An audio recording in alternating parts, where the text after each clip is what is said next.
ప్రతీకార రాజకీయాలు అన్నటువంటిది అమెరికాని కూడా కుదిపేస్తున్నాయి. బైడెన్ హయాంలో ట్రంప్ని నాశనం చేయడానికి పెద్ద ఎత్తునే కుట్రలు జరిగినాయి.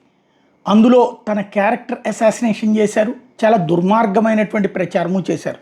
సరే, వ్యక్తిగత భావజాలాలు, వ్యక్తిత్వ వ్యవహారాలు పరంగా చూస్తే బైడెన్ కంటే ట్రంప్ బెటరు.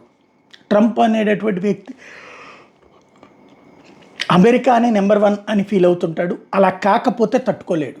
అదే సందర్భంలో బైడెన్ వచ్చేటప్పటికి తనని పోషించే శక్తుల కోసమే పనిచేస్తుంటాడు. అయితే బైడెన్ని వెనక నుండి నడిపించింది క్లింటన్. ట్రంప్ని బద్నాం చేయడం వెనకాల పాత్రధారి, సూత్రధారి కూడా క్లింటన్. ఇప్పుడు క్లింటన్ అట్లాగే హిలరీ క్లింటన్ ఈ ఇద్దరి మీదన కూడా criminal charges నమోదైనవి.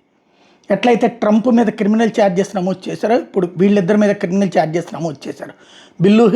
Bill Clinton, Hillary Clinton ఇద్దరి మీదన కూడా అది కంటెంప్ట్ ఆఫ్ కోర్టు ప్రొసీజర్ కిందన నమోదు చేశారు. దీనికోసం ఒక ప్రత్యేక జడ్జిని కూడా ఏర్పాటు చేస్తున్నటువంటి పరిస్థితి. అంటే రేపు భవిష్యత్తులో హిలరీ క్లింటన్ ఎదుగుదల ఇక అసాధ్యం చేస్తున్నాడు. అదే సందర్భంలో సీరియస్ ఎఫర్ట్ అయితే పెట్టుకొస్తున్నటువంటి పరిస్థితి. అంటే ప్రతీకార రాజకీయాలు, ట్రంప్ నాశనం చేయడానికి బైడెన్ ప్రయత్నిస్తే బైడెన్ వెనక ఉంది క్లింటన్, కాబట్టి ఆ క్లింటన్ నాశనం చేసే ప్రయత్నం ట్రంప్ చేసుకొస్తున్నాడు.